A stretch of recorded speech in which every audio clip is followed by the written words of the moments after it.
En el nombre del Padre, y del Hijo, y del Espíritu Santo. Amén. Padre nuestro que estás en el cielo, santificado sea tu nombre. Venga a nosotros tu reino. Hágase tu voluntad en la tierra como en el cielo. Danos hoy nuestro pan de cada día. Perdona nuestras ofensas, como también nosotros perdonamos a los que nos ofenden. No nos dejes caer en la tentación, y líbranos del mal. Amén. ¿Quién como Dios? Nadie como Dios. Un saludo para todos en el Señor. Bienvenidos a la preparación para la consagración total a Jesús por María. Les habla Wilson Tamayo y hoy vamos para nuestra lección número 31. Mi carne es verdadera comida. Tomado del Evangelio de San Juan, capítulo 6, versículo 55. Hoy vamos a hablar de la Eucaristía, mis queridos hermanos. Vamos a hablar de Jesús que por amor a nosotros se hizo pan para alimentarnos. De ese Jesús que no le bastó que le hubiésemos podido ver, que no le bastó que le hubiésemos podido oír, que no le bastó que le hubiésemos podido tocar, que no le bastó que le hubiésemos podido abrazar, sino que ahora quiere estar dentro de nosotros y quiere transformarnos en Él a través del misterio de la Eucaristía. Cuando yo como cualquier alimento, ese alimento que es inferior a mí, se hace parte de Wilson. Entonces ese alimento se convierte en Wilson, porque yo soy superior al alimento. Pero cuando yo me alimento de la Eucaristía es Cristo que es superior a mí. Y ya no soy yo el que asume la Eucaristía. Ya no es la Eucaristía la que se vuelve Wilson, sino Wilson el que se vuelve Cristo, Wilson el que se vuelve Eucaristía. Soy yo el que soy elevado a la dignidad de Hijo de Dios. Soy yo el que soy divinizado al unirme con Cristo. Qué hermoso esto de la Eucaristía. Y miren que todo el proceso de preparación que hemos seguido ha venido a concluir precisamente en este último bloque, conocimiento de Cristo. Porque en Él nos movemos, vivimos y existimos. Porque ya no soy yo quien vive, sino Cristo quien vive en mí. Porque todo el proceso de preparación era para esto, para enamorarnos de Cristo, para unirnos profundamente a Él. Vamos a hablar de la Eucaristía y siempre nos quedaremos cortos. Todo lo que digamos de la amabilísima y benditísima y sagradísima Eucaristía será poco. Porque la Eucaristía es la fuente de la vida cristiana. Es decir, de la Eucaristía procede todo en la fe cristiana. Y la Eucaristía es el culmen de la vida cristiana. O sea, todos nuestros esfuerzos deben ir dirigidos a quedarnos postrados a la Eucaristía, a tomar la Eucaristía, a hacernos uno con Jesús en la Eucaristía. Por eso es tan bello esto de la Eucaristía. Yo les cuento que cuando inicié mi proceso de conversión a los 15 años, estaba esa semana que inicié mi proceso de conversión, ese bendito 29 de abril del año 2000, cuando el Señor tocó mi corazón e inicié este proceso, que hasta ahora voy caminando, pero todavía me falta tanto por caminar, tanto por amar a mi Señor. Recuerdo que esa semana estaba con mi hermano en la iglesia. Yo estaba de rodillas, estaba, inclinado sobre mis propios brazos, mientras mi hermano estaba de rodillas mirando hacia el presbiterio, hacia el altar. Mi hermano me dice, mira a Jesús. Cuando está la Eucaristía expuesta, mira a Jesús. En ese momento levanté la cabeza y como que me percaté por primera vez que Jesús estaba en la Eucaristía. Porque yo sí había hecho la primera comunión y había recibido algunos conceptos, pero no había nunca comprendido que realmente Jesús está en la Eucaristía. Que realmente allí no hay un símbolo sino su cuerpo, sangre, alma y divinidad. Que es una presencia del todo singular. Que esta bella imagen que tengo detrás de mí representa a Cristo, pero no es Cristo. En cambio, la Eucaristía no es una representación de Cristo, es Cristo, verdaderamente Él. En ese momento yo por primera vez como que comprendí, como que pasaron esos conocimientos de la mente al corazón, como que se disipó toda duda y pude comprender que ahí estaba Jesús. Y desde allí he tratado de visitar a Jesús y Eucaristía lo más que puedo para adorarle, porque ahí está Jesús.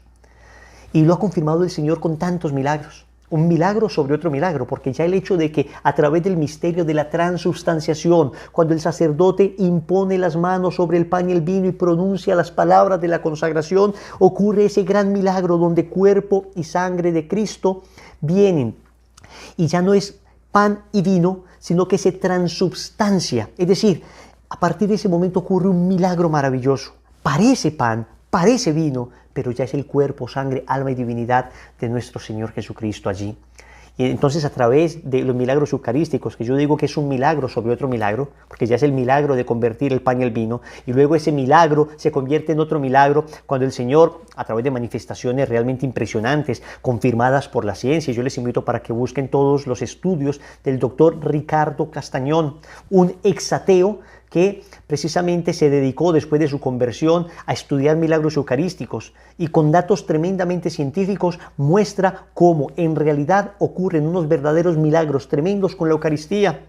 Pensemos por ejemplo en el milagro de Lanciano, ocurrido a inicios del siglo VIII. Yo tuve el regalo de Dios de estar de rodillas ante ese milagro eucarístico allá en el espolón de la Bota Itálica, en Lanciano, Italia. Y es increíble porque esa hostia consagrada se convirtió en un pedazo del miocardio del corazón de Jesús. Y todavía hoy se le estudia y todavía hoy parece sorprendente que después de tantos siglos ese corazón siga allí. Ese corazón no se haya podrido, entre comillas, porque es que la Eucaristía es el Dios de mi corazón, pero es el corazón de mi Dios también, como han dicho los santos. Hoy vamos a hablar de la Eucaristía, hoy vamos a hablar de la presencia real de Jesús. No vamos a hablar de un símbolo, no vamos a hablar de una linda cena, de una santa cena que nos llama a comunión a todos los hermanos para abrazarnos, sino que en la Eucaristía la centralidad está en Cristo. Él es el culmen y la fuente de la vida cristiana. Hacia Él van dirigidos todos nuestros esfuerzos y de Él surge toda nuestra fuerza. Todo en la Iglesia nace de la Eucaristía y toda la Iglesia termina en la Eucaristía. Por eso hay que amar también el sacerdocio y por eso hay que orar por el sacerdocio, pedirle al Señor que purifique el sacerdocio, pero hay que amar mucho a nuestros sacerdotes y por eso el demonio ataca tanto a los sacerdotes y utiliza el escándalo de algunos pocos para desacreditar a todo el sacerdocio, porque sin sacerdotes no tienes Eucaristía, sin sacerdotes, sin esas manos benditas no tienes Eucaristía. Yo te he podido predicar durante estas lecciones, pero lo único que he podido hacer es llegar un poco a tu corazón, pero no te puedo alimentar con Cristo. El sacerdote puede alimentarte con Cristo. El sacerdote tiene las manos consagradas y puede hacer que Cristo baje a la tierra. Yo no lo puedo hacer, ni los ángeles lo pueden hacer. Un sacerdote tiene ese don maravilloso. Hay que orar por ellos, quererlos mucho, suplicarle al Señor por la santidad de los sacerdotes y por vocaciones sacerdotales, porque si se acaban los sacerdotes nos quedamos sin Eucaristía, mis hermanos. Nos quedamos sin Eucaristía. El Señor dice que su cuerpo y su sangre, el Señor nos asegura que se deben comer. Y esto lo dice en Juan capítulo 6, versículo 55. Porque mi carne es verdadera comida y mi sangre es verdadera bebida. El que come mi carne y bebe mi sangre permanece en mí y yo en él. El Señor no está diciendo acá, mi carne es simbólicamente una comida.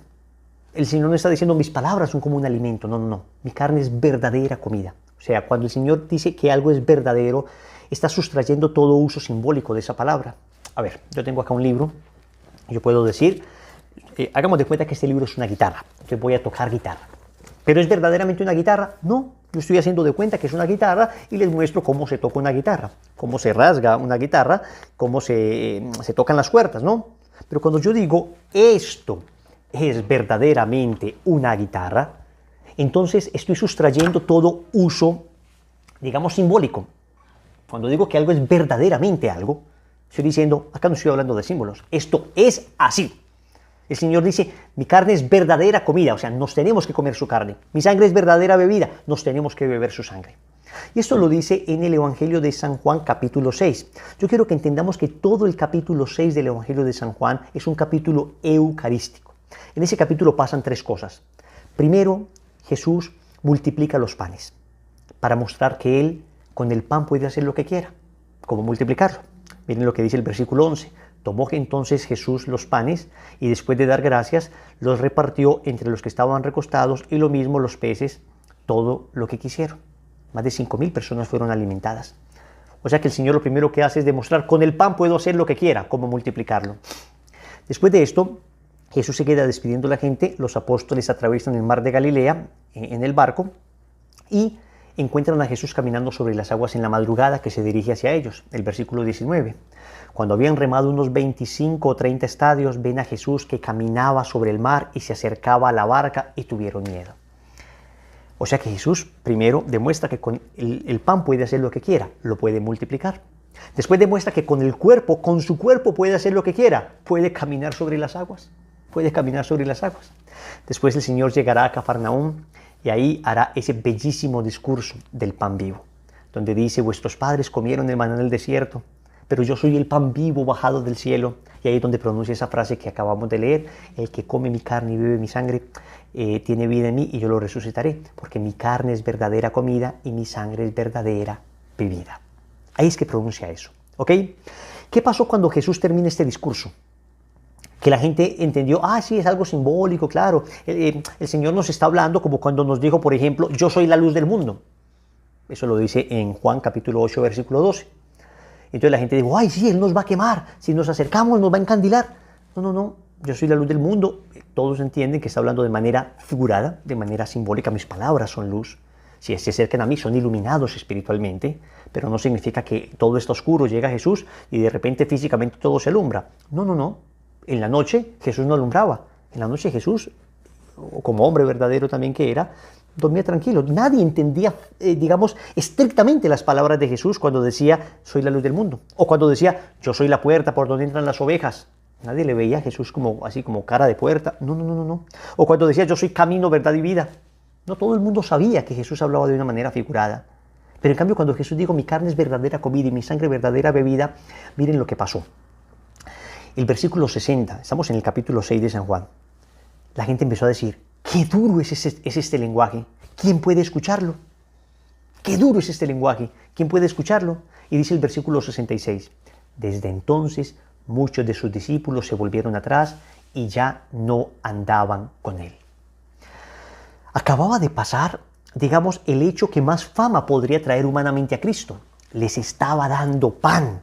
Saben ustedes que cuando alguien quiere afamarse, cuando los políticos quieren afamarse, entonces comienzan a regalar cosas. Entonces, humanamente hablando, Jesús había acabado de alimentar a una multitud por un milagro fehaciente, por un milagro contundente. Era el momento donde todo el mundo iba a clamar a Cristo. Y sin embargo, Él les dice, mi carne es verdadera comida, me tienen que comer.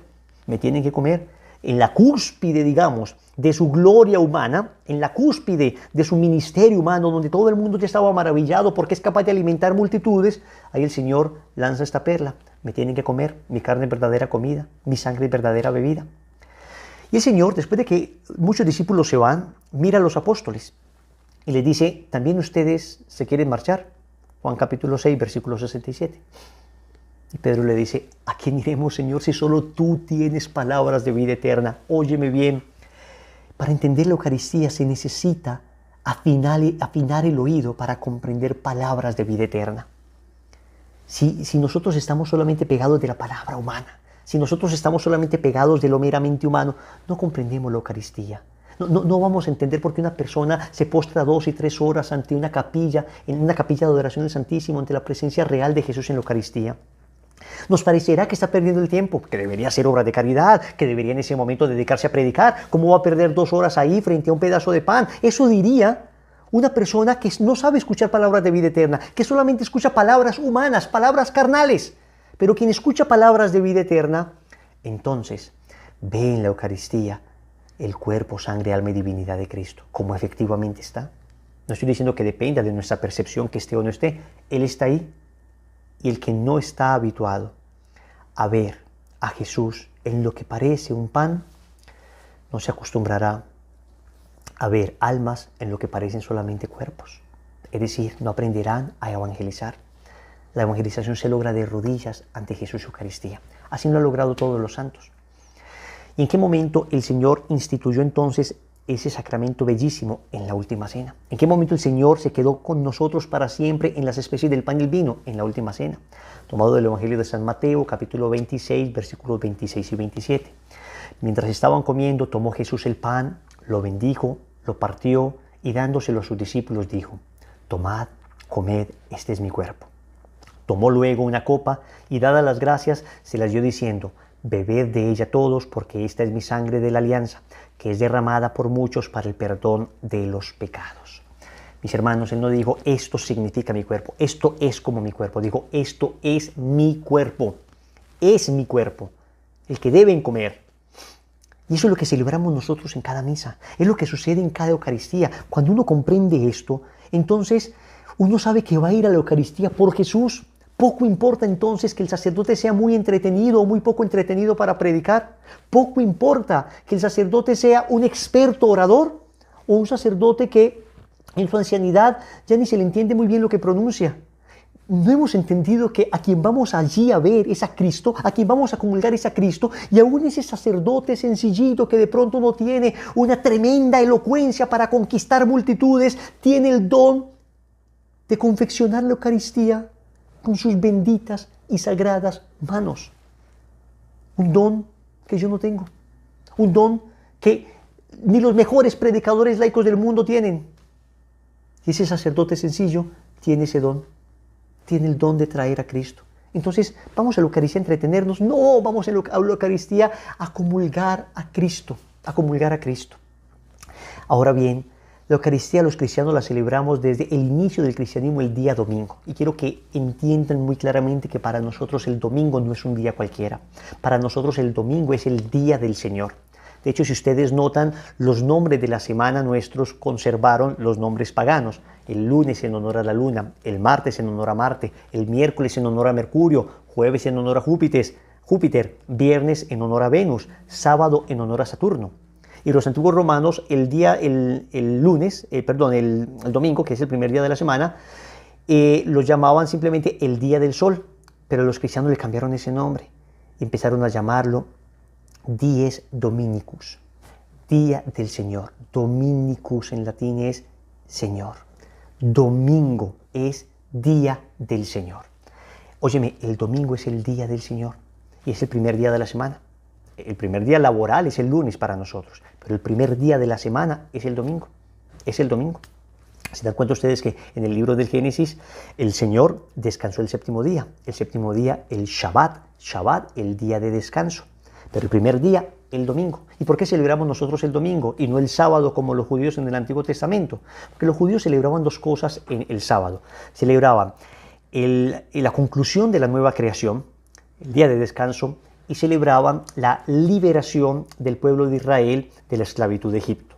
Entonces, el domingo para los cristianos celebra entonces ya no la creación primera, sino la nueva creación, porque el Señor resucitó un domingo. Y ya no simplemente la liberación de la esclavitud de Egipto, sino que en la resurrección de Cristo, el primer día de la semana, el Dies Dominicus, el día del Señor, entonces nosotros celebramos la liberación de nuestro pecado, gracias a la resurrección de Cristo. ¿Quién como Dios? Nadie como Dios. El domingo entonces para nosotros es del todo especial. Y miren, los primeros cristianos celebraban el primer día de la semana. Hechos 27. El primer día de la semana, es decir, el domingo, estando nosotros reunidos para la fracción del pan, para la Eucaristía, la fracción del pan, se parte el pan en la Eucaristía. Pablo, que debía marchar al día siguiente, conversaba con ellos y alargó la charla hasta la medianoche. Hasta la medianoche. Entonces, para nosotros, los cristianos, el domingo es tan vital que tenemos un bellísimo testimonio que consignamos aquí en este libro que les hemos recomendado tantas veces, Me encontré con Jesús ahora que sigue. Es un libro especial para aquellas personas que tienen un encuentro con el Señor y se hacen tantas preguntas muchas veces. Bueno, ¿cómo hago para ayudar a la conversión de mis familiares? ¿Cómo hago para sostenerme en mi vida espiritual? Acá están todas esas respuestas. En el último capítulo, que se llama ¿Qué hacer para conservar el fuego?, hablamos precisamente de la necesidad de la Eucaristía. Y quiero leerles un pedazo del libro acerca de unos mártires del siglo IV. Se llaman los mártires de Abitinia o los famosos mártires del domingo, para que se den cuenta cómo para los primeros cristianos el domingo no era un día cualquiera, sino era esencial, al punto que entendían que no se puede ser cristiano sin la misa dominical. A inicios del siglo IV, estoy en la página 205, a inicios del siglo IV, un grupo de católicos murieron por asistir a la Eucaristía dominical. Son llamados los mártires del domingo. Eran de Abitinia y el emperador Diocleciano había prohibido la celebración de la Pascua cristiana, la Santa Misa, porque sabía que si los cristianos dejaban la misa, no subsistirían. Sin embargo, estos valientes hombres fueron descubiertos celebrando la misa en una casa. Cuando les llevaron ante el juez y les preguntaron por qué estaban reunidos en la asamblea, si estaba prohibido, su respuesta fue impactante. Sin el domingo no podemos vivir. Sin el domingo no podemos vivir. No dijeron que no podían vivir sin el alimento, o sin el agua, o sin el aire. No. Dijeron que no podían vivir sin la Eucaristía dominical. A otro le preguntaron si había estado en la asamblea, en la misa. Él respondió, soy cristiano. No te pregunto si eres cristiano, si no, si has participado en la asamblea o si tienes algún libro de las Escrituras. Dijo el magistrado. Oh, necia y ridícula pregunta del juez, como si un cristiano pudiera estar sin la Pascua Dominical, sin la Eucaristía, o la Pascua Dominical se pudiera celebrar sin que hubiera un cristiano. ¿No lo sabe Satanás, que es la Pascua Dominical la que hace al cristiano y que es el cristiano el que hace la Pascua Dominical, de modo que el uno no puede subsistir sin la otra y viceversa? Todos fueron asesinados y murieron alegremente por la Eucaristía. ¿Cuánto amor tenían estos mártires? Esto contrasta con la profunda indiferencia que muestran muchos cristianos hoy respecto a la Eucaristía dominical. Mis queridos hermanos, querida familia, a ver, la semana tiene 10.080 minutos. 10.080 minutos. ¿Sabes cuánto dura máximo una Eucaristía dominical? 60 minutos. Eso no es ni el 0.06%. No alcanza a ser el 1% del tiempo de la semana. Y es lo que Dios te pide. Y aún así nos atrevemos por los motivos más superficiales a faltar a misa el domingo. Es no comprender nada. Es no entender qué significa ser cristiano. Es no entender lo que significó el domingo. Es no entender lo que significa la Eucaristía. Es no entender quién está allí. Que ahí está Jesús. Es no comprender nada. Es una lástima que muchas veces nosotros, como católicos, no tengamos conciencia del tesoro que tenemos. Y a veces los hermanos evangélicos, que aman tanto la palabra, yo a veces pienso que esos bellos cantos que a veces ellos tienen, aunque les digo de entrada, yo solo escucho música católica, porque apoyo 100% a mis cantantes católicos y porque en la música protestante, por bella que sea, no encuentro canciones para la Eucaristía. Hay algunos que tratan de aplicar unas y otras, no. Yo quiero escuchar a mis cantantes católicos, a mis hermanos cantantes católicos, incluso apoyarlos y promoverlos, porque ellos le cantan a la Eucaristía, ellos le cantan a la Virgen María. Y a veces esos cantantes, esas canciones bellas que tienen los protestantes, yo siento como nostalgia de Eucaristía. Esas canciones de alabanza, de adoración que tienen, nostalgia de Eucaristía.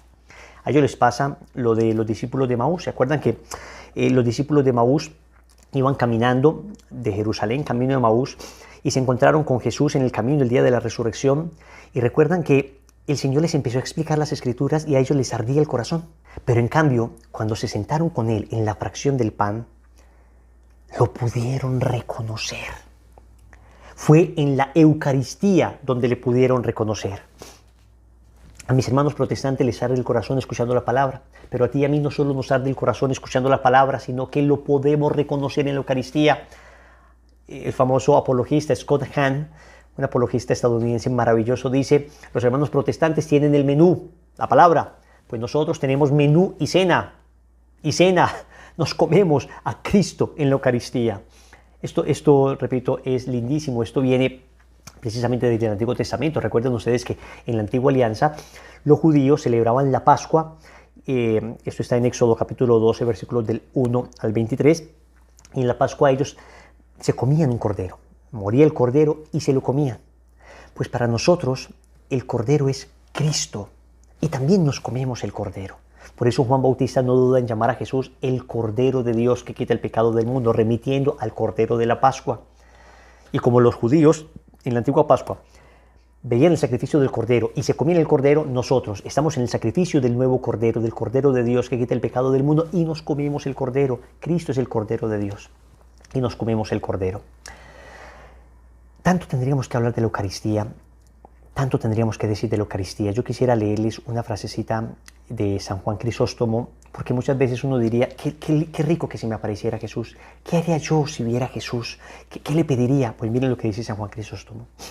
Ustedes envidian la oportunidad de la mujer que tocó las vestimentas de Jesús, de la mujer pecadora que lavó sus pies con sus lágrimas, de las mujeres de Galilea que tuvieron la felicidad de seguirlo en sus peregrinaciones, de los apóstoles y discípulos que conversaron con él familiarmente, de la gente de esos tiempos quienes escucharon las palabras de gracia y salvación de sus propios labios.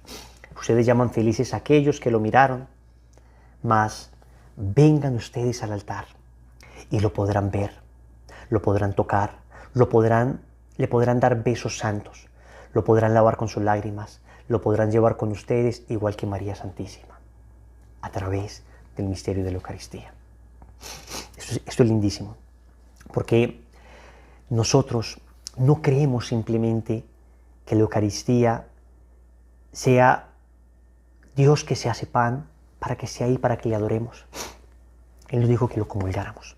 Él nos dijo que lo comulgáramos, pero hay que estar en estado de gracia para comulgarlo. O sea, Él no quiere estar simplemente en un sagrario.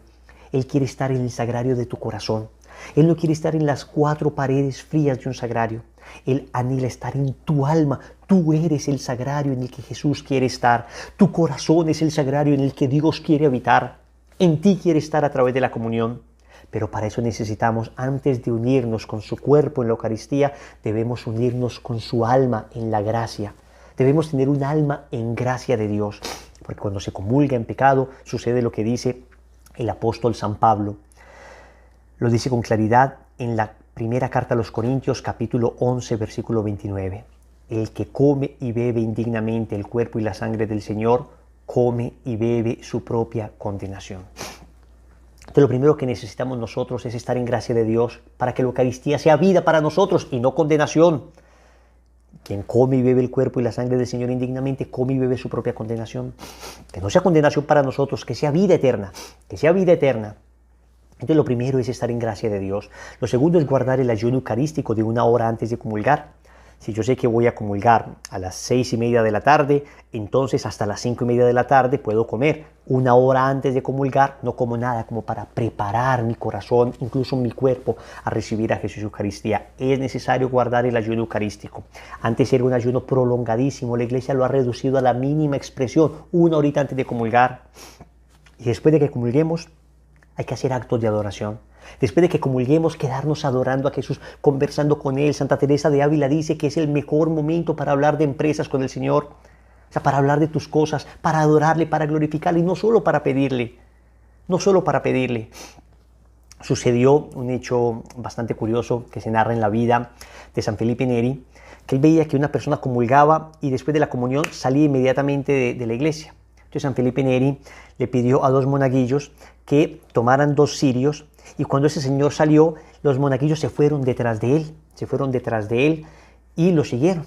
Entonces cuando el Señor se percató que venían 2 monaguillos con 2 cirios, con 2 velas detrás de él, les preguntó qué pasó. Entonces se devolvió hasta donde San Felipe Neri y le preguntó, ¿por qué estos monaguillos me están siguiendo con unas velas? Y le respondió San Felipe Neri, tenemos que rendirle el debido respeto a nuestro Señor, a quien llevas contigo. Como te has negado a adorarlo, he enviado a 2 acólitos para que lo hicieran en tu lugar. Para que lo hicieran en tu lugar. Eso es un enamorado de la Eucaristía. Es un enamorado de la Eucaristía. Todos los problemas, todas las dificultades, todas tus angustias, todos tus miedos, déjalos a los pies de Jesús Eucaristía. San Cirilo de Alejandría decía, si el veneno de la vanidad se está hinchando en ustedes, vuelvan a la Eucaristía y ese pan que es su Dios, humillándose y disfrazándose a sí mismo, les enseñará la humildad. Si la fiebre de la avaricia egoísta los arrastra, aliméntense con ese pan y aprenderán la generosidad. Si el viento frío de la codicia los marchita, apúrense al pan de los ángeles y la caridad vendrá a florecer en su corazón.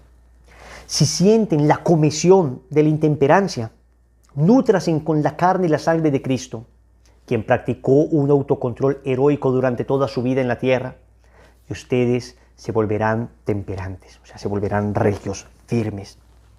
Si ustedes son perezosos y tardos para las cosas espirituales, fortalézcanse con el alimento celestial y serán fervorosos. Finalmente, si se sienten quemados por la fiebre de la impureza, vayan al banquete de los ángeles y la carne sin mancha de Cristo los hará puros.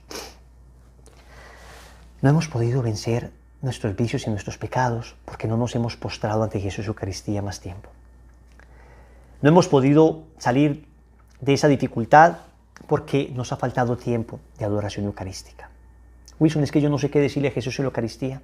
Yo voy allá y me distraigo. No importa, ve donde Jesús y deja que sus rayos amorosos transformen tu alma aún sin que te des cuenta. Como una planta se presenta ante los rayos del sol y basta que se presente ante Él, basta que se deje tocar por esos rayos para que el proceso de fotosíntesis suceda en ella. Asimismo, basta que te dejes tocar por los rayos eucarísticos de Jesús para que tu alma sea transformada, para que tu alma sea liberada, para que tu alma sea sanada. Tantas personas vienen a buscar consejo de personas, de sabios, de predicadores. Y está bien porque Dios ha querido que nos ayudemos unos a otros, pero ya fuimos primero ante el único que nos puede sanar. Todo lo demás es excusa. Y casi que lo que deberíamos hacer todos nosotros es remitir a la gente a la Eucaristía, porque allí, en Jesús y Eucaristía, está la verdadera vida. Allí, en Jesús y Eucaristía, está todo lo que tu alma necesita. Ahí, en Jesús y Eucaristía, está tu felicidad. Si pudieras comulgarle diariamente, si pudieras comulgarle diariamente, ¿por qué limitarnos solo a la misa dominical? ¿Por qué no empezar a ir a misa todos los días? Le preguntaba un joven a su papá, un poco campechano el papá, pero muy sabio, le decía: papá, ¿por qué vas a misa todos los días? Y el papá le decía: hijo, si yo te dijera que visitando a una persona todos los días él te regalaría $1 millón, ¿cuántas veces irías? Y el joven dijo: papá, todos los días. Y dijo: pues en la Eucaristía yo no recibo $1 millón, recibo al dueño de la creación, al dueño del universo, al Rey de Reyes, Señor de Señores. ¿Por qué entonces no ir todos los días? Sé que en ocasiones es difícil, sé que en ocasiones nuestro trabajo no nos lo permite, pero por Dios, en la medida en que pudiéramos, si comulgáramos todos los días en estado de gracia, si le adoráramos 5 o 10 minutos diarios en la Eucaristía, si visitáramos a Jesús en la hostia y allí le adoráramos y pusiéramos todo lo que tenemos, ¿cuánto se transformaría nuestra alma? ¿Cuántas situaciones difíciles que tenemos cambiarían?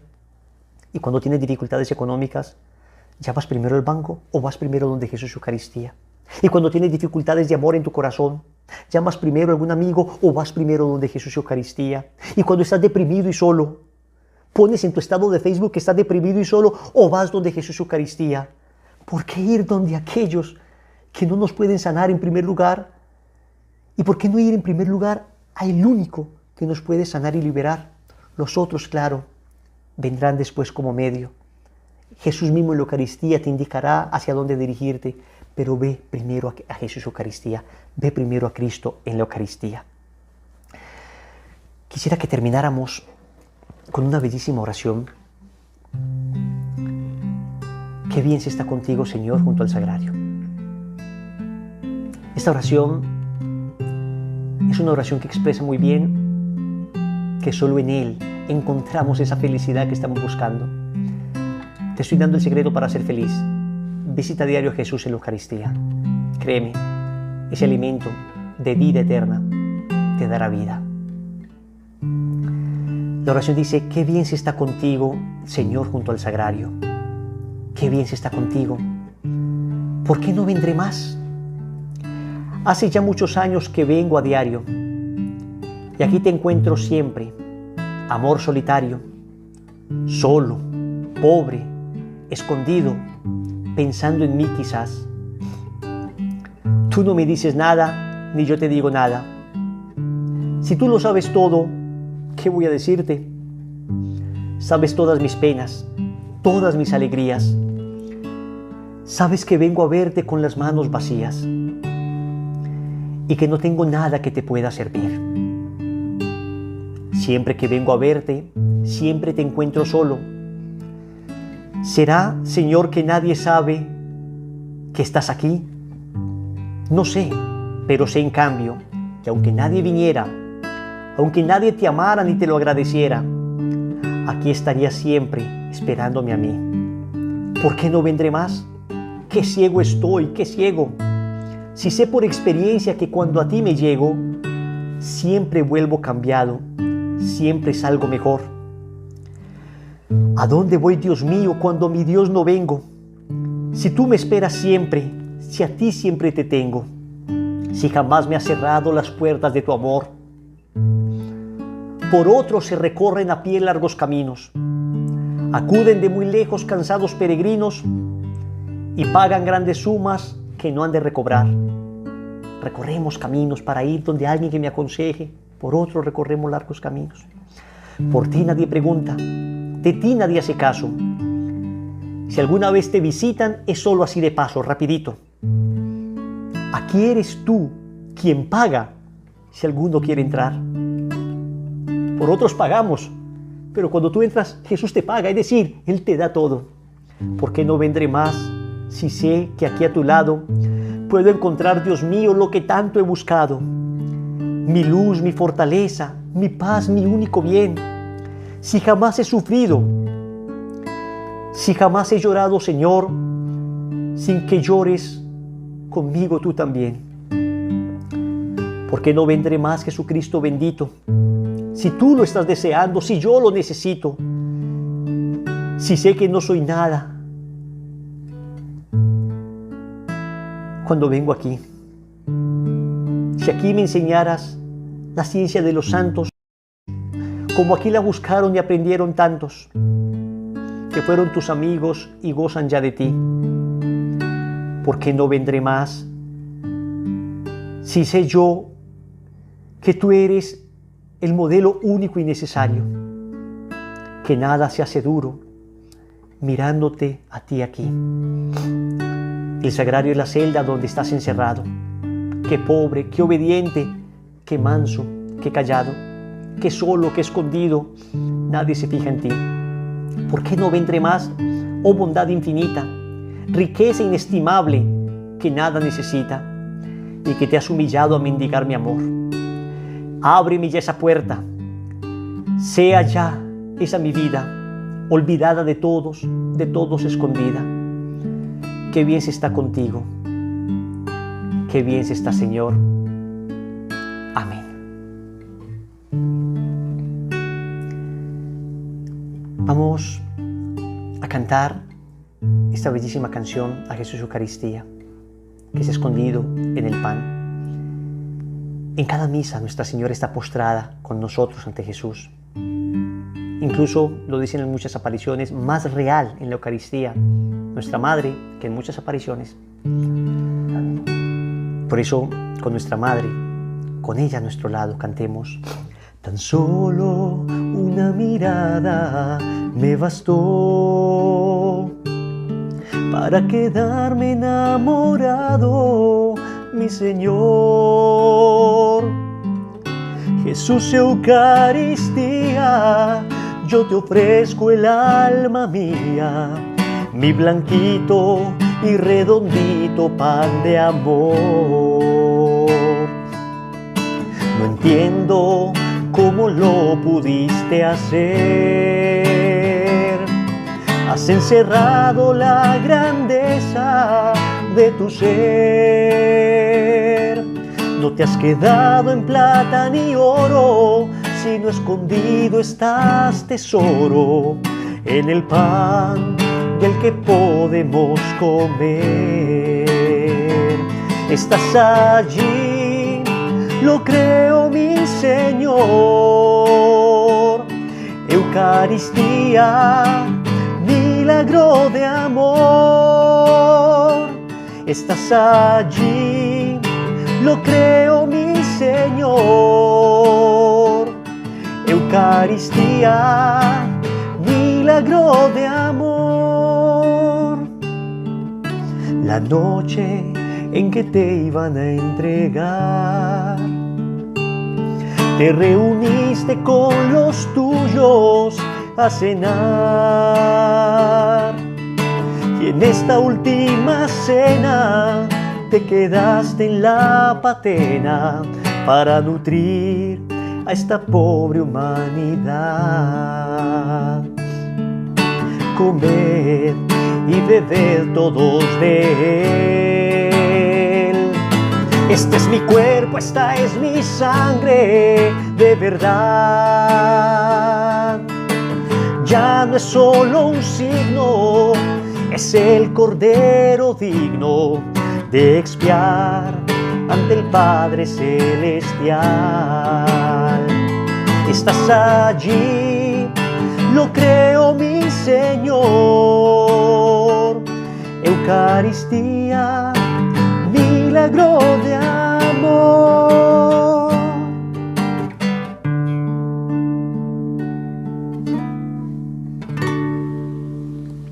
Y la práctica no puede ser otra que visitar a Jesús Eucaristía. Vamos a visitar al Señor, vamos a tratar de hacerlo durante media hora.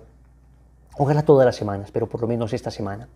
Si por alguna razón no te puedes desplazar de tu hogar, entonces por lo menos hasta que te puedas desplazar, hasta que puedas ir a una capilla de adoración al Santísimo. Vas a buscar en internet capillas de adoración perpetua en vivo. Hay varias. En la página de Lazos de Amor Mariano tenemos una capilla de adoración perpetua en vivo y vas a separar un espacio y vas a adorar a Jesús, claro, espiritualmente, porque no estás en ese lugar, pero le vas a pedir al Señor sobre todo que te dé mucho amor a su presencia eucarística y que nos conceda sobre todo la gracia de la Eucaristía todos los días. Si recibes esa gracia, recibes un enorme secreto de la felicidad. Que la gracia de Dios sea contigo. Bendiciones.